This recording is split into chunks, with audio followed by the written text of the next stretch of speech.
आप उनको देखे बगैर नहीं समझ पाओगे। तो पिछले एपिसोड में हमने देखा कि अकड़ू मिंगटैन को कैसे इंसल्ट कर रहा था, लेकिन सुनहाओ के आते ही वो कैसे कांपने लगा था।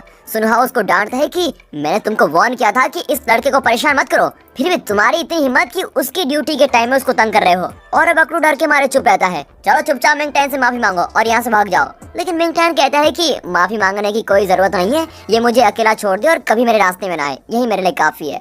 अब सुनहाओ से डरकर अकड़ू कहता है कि अब मैं तुम्हारे रास्ते में कभी नहीं आऊंगा, और ये कहकर वो चला जाता है। सुनहाओ मिंगटैन से माफी मांगता है कि मैंने अपने स्टूडेंट को अच्छा बर्ताव करना नहीं सिखाया, लेकिन अब मैं उसकी अच्छे से क्लास लूंगा और वो कभी किसी से इस तरह रॉब से बात नहीं करेगा। अब मिंगटैन को अब तसल्ली होती है कि चलो अब इसे छुटकारा मिल गया। तब मिया सुनहाओ से पूछती है कि तुम यहाँ पर क्या कर रहे हो, तुम्हारा कॉलेज तो यहाँ ही नहीं। और तभी जाओ में गर्दन पर खुजलाती वहाँ पर आती है। एक्चुअली उसे यहाँ छोड़ने के लिए ही सुनहाओ यहाँ आया होता है। फिर जाओमी को यहाँ छोड़कर सुनहाओ चला जाता है। फिर होटल का क्लोजिंग टाइम आता है। मिया और जाओमी मिंगटैन को उसके घर ड्रॉप करने जाते हैं, लेकिन घर पर फेंग्यू को देखकर तीनों चौंक जाते हैं। दरअसल दोनों नटखट बच्चों ने फेंग्यू को अपने घर बुलाया होता है और फिर सब मिलकर डिनर करने बैठते हैं। और खाने में वही हॉट डॉग होते हैं जिन्हें मिंगटैन और फेंग्यू ने मिलकर जीता था। मिया मिंगटैन से पूछती है कि इतने सारे हॉट डॉग्स के पैसे कहाँ से आए। और तब मिंगटैन और फेंग्यू एक दूसरे को ताकने लगते हैं। छोटू कहने जाता है कि ये सब तो हमने गेम में खेलकर जीता है, लेकिन मिंगटैन तभी उसके मुंह में हॉट डॉग दबा देता है। लेकिन जाओमी और मिया को ऑलरेडी शक हो जाता है कि फेंग्यू और मिंगटैन ने साथ मिलकर ही इनको जीता होगा। अब मिया छोटू से फिर पूछती है, लेकिन फिर उसके मुंह में हॉट डॉग दबाकर उसको चुप करा दिया जाता है। फिर डिनर करके सभी मिंगटैन और बच्चों को बाय कहकर चले जाते हैं। तभी मिंगटैन देखता है कि फेंग्यू अपनी बोतल भूल गई है। मिया जल्दी चले जाती है, लेकिन जाओमी और फेंग्यू धीरे चल रहे होते हैं।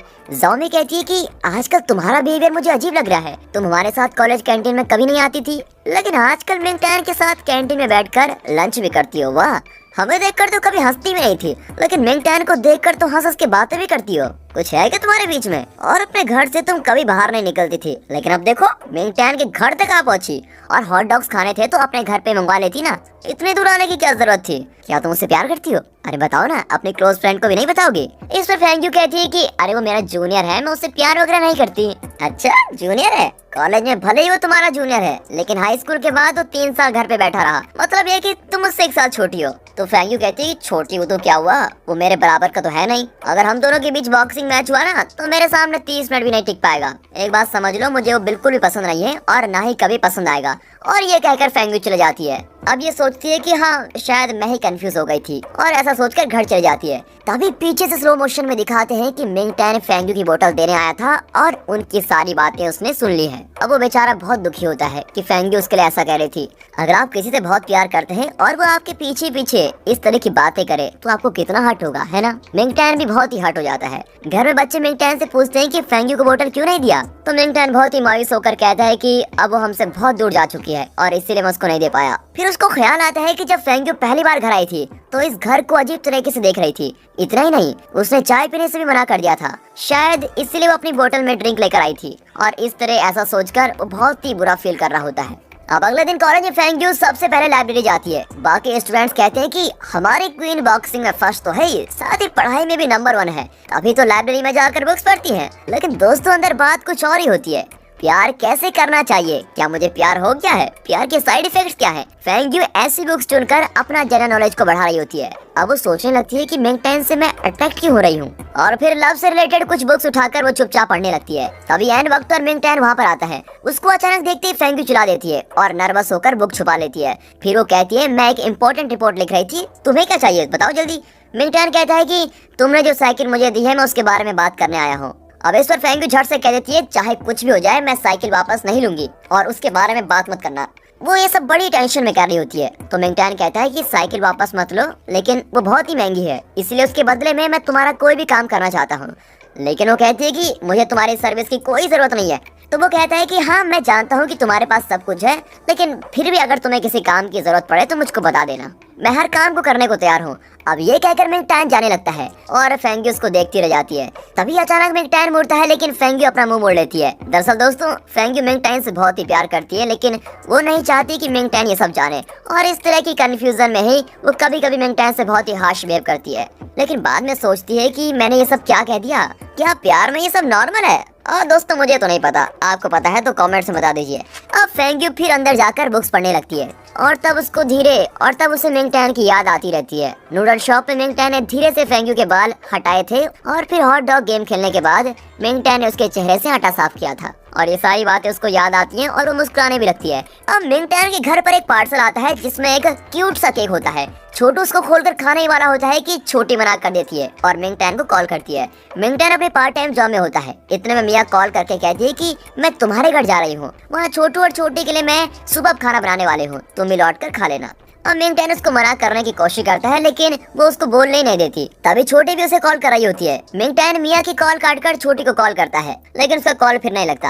अब इतने में मिंग टैन का कस्टमर आता है और वो कॉल कट करके अपने काम में लग जाता है लेकिन तब तक छोटू केक काटने लगता है। अब कुछ ही देर में मिया खाना बनाने के लिए सारा सामान लेकर मिंग टैन के घर पर पहुंच जाती है। छोटी घबराकर बाहर आती है और उसको जल्दी अंदर बुलाती है। वहाँ छोटू को केक काटने से फूड पॉइजनिंग हो गई होती है। अब उसको उठाकर मिया तुरंत हॉस्पिटल लेके जाती है। अब मिंग टैन भी हॉस्पिटल पहुंचता है और डॉक्टर बताते हैं कि केक खराब हो गया था इसलिए छोटू को फूड पॉइजनिंग हो गई है, लेकिन डरने की बात नहीं है, बस एक दिन हॉस्पिटल में रेस्ट करना होगा।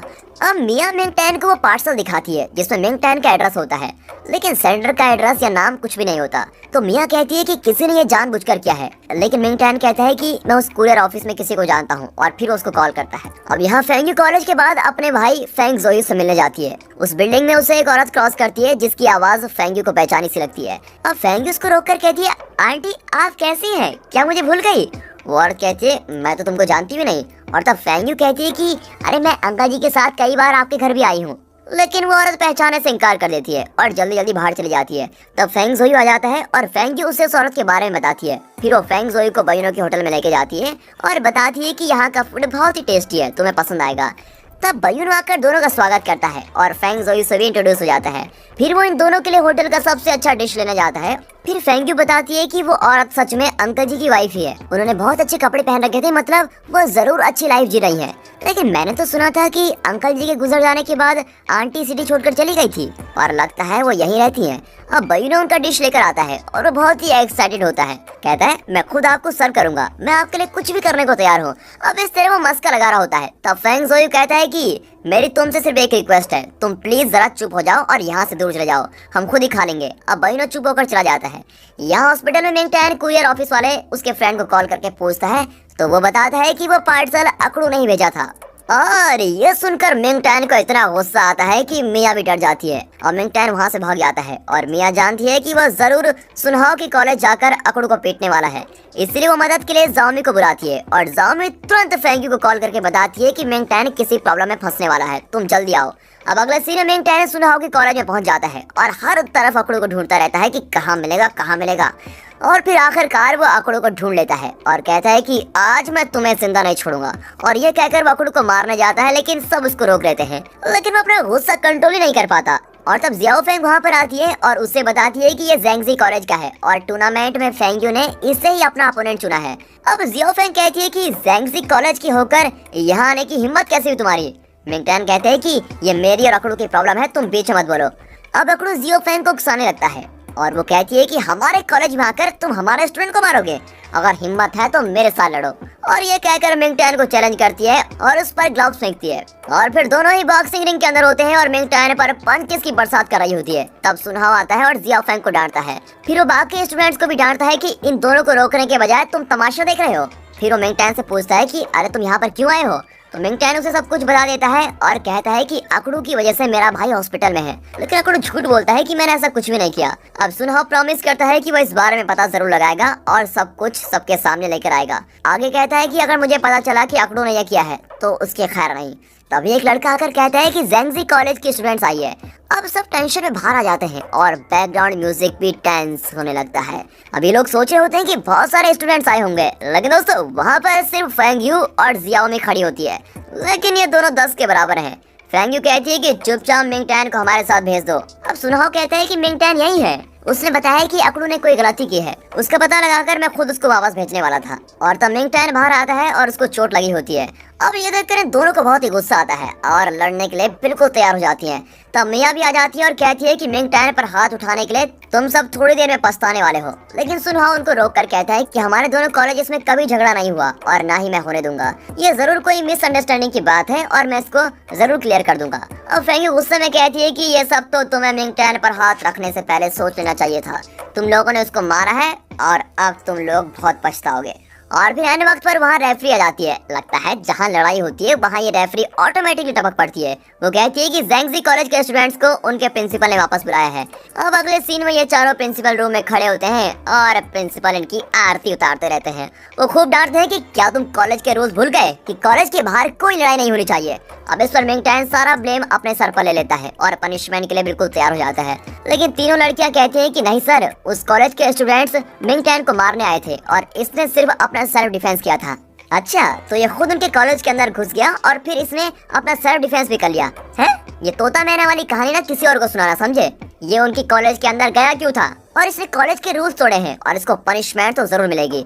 अब फेंगी गुस्से में कहती है कि सर आप ज़ैंगजी कॉलेज के रूल्स बता रहे हैं, लेकिन हमने मार्शल आर्ट्स इसलिए सीखा था ताकि हम अपनी फैमिली और दूसरों की सुरक्षा कर सकें।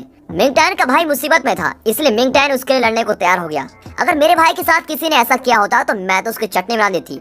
इसलिए सर, अगर आपने मिंग टैन को पनिश किया या उसको कॉलेज से निकाला तो मैं भी ज़ैंगजी कॉलेज छोड़कर चली जाऊंगी। तब ज़ोमी कहती है कि हाँ सर, मेरा कोई भी नहीं है, लेकिन मैं भी कॉलेज छोड़ दूंगी।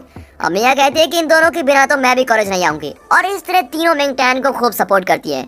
तब मिस्टर वैंग कहते हैं कि अगर तुम तीनों चले गई तो कॉलेज ही बंद हो जाएगा, इसीलिए कोई कहीं नहीं जाएगा। दरअसल बात यह है कि फेंग्यू एमएमए चैंपियन है और ज़ोमी बॉक्सिंग चैंपियन है और मिया टेक्वांडो चैंपियन। ये तीनों इस कॉलेज की जान और शान है, इसलिए मिस्टर वैंग इनको कहीं जाने नहीं देते। और दोस्तों इसी के साथ ये सुंदर एपिसोड यहाँ पर खत्म होता है। आप सोच रहे होंगे कि सीरीज के नाम में कॉम्बैट है, लेकिन अभी तक इसमें दमदार फाइट नहीं आई है। लेकिन दोस्तों आगे के एपिसोड्स में भरपूर फाइट होगी, इसलिए हम गारंटी देते हैं, आप टेंशन मत लीजिए और सीरीज को फॉलो कीजिए और हमारे साथ बने रहिए। और ये सीरीज आपको पसंद आ रही है तो वीडियो को एक लाइक, चैनल को सब्सक्राइब अभी कर दें। कमेंट्स में ये जरूर बताइएगा कि आपको ये सीरीज इतनी पसंद क्यों आ रही है। बाकी दोस्तों मिलते हैं अगली वीडियो में, तब तक के लिए गुड बाय, अपना ख्याल रखिए एंड फाइनली